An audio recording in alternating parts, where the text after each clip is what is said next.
अगर हम aliphatic methyl amines को लेते हैं तो प्राइमरी, सेकेंडरी और टर्शरी मिथाइल एमीन्स में ज़्यादा बेसिक इन नेचर कौन होगा?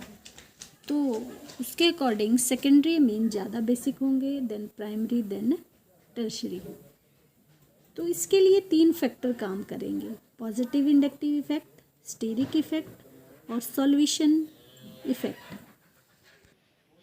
Positive inductive effect: methyl group increase the electron density on nitrogen atom. As a result, electron releasing tendency और basic strength increases.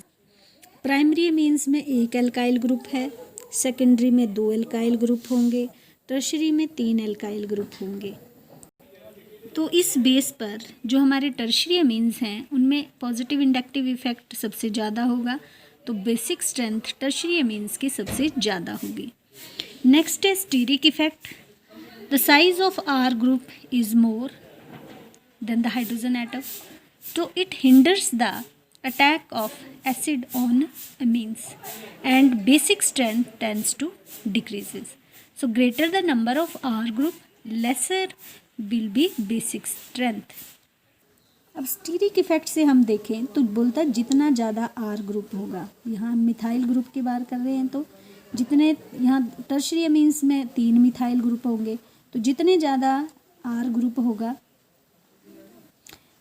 That hinders the attack of acid. Acid यहाँ से proton जो है या acid का attack nitrogen atom पर आसानी से नहीं होगा, तो बेसिक स्ट्रेंथ जो है उस हिसाब से डिक्रीज़ करेगी।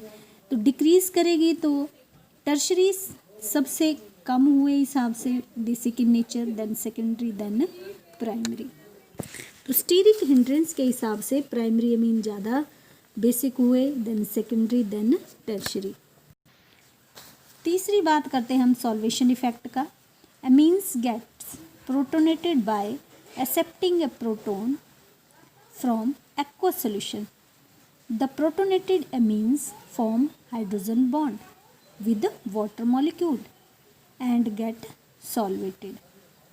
So energy known as solvation energy is released during the attraction. As a result, the cation is stabilized in aqueous solution. इस तरह से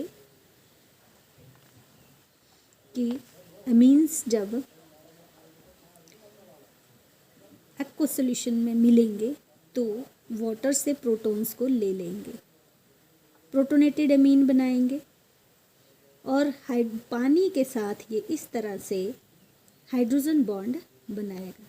तो प्राइमरी एमीन्स के 3 इस तरह से मैक्सिमम हाइड्रोजन बॉन्ड बनेगा विद वाटर, सेकेंडरी में 2 बनेंगे और टर्शरी में हमारा 1 ही बनेगा।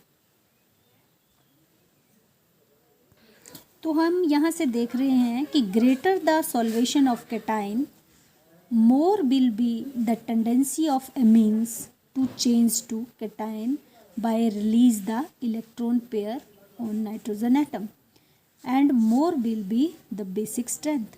तो बेसिक स्ट्रेंथ सबसे ज़्यादा यहाँ से हम देख रहे हैं जो है वो प्राइमरी एमीन्स की सबसे ज़्यादा होगी। तो सॉल्वेशन जो है ये मैक्सिमम है हमारे प्राइमरी एमीन्स में। अब हम अगर तीनों फैक्टर्स को मिलाएं तो उस हिसाब से प्राइमरी, सेकेंडरी और टर्शरी एमीन्स में सेकेंडरी एमीन सबसे ज़्यादा बेसिक इन नेचर होंगे, उससे कम प्राइमरी एमीन, उससे कम टर्शरी एमीन्स।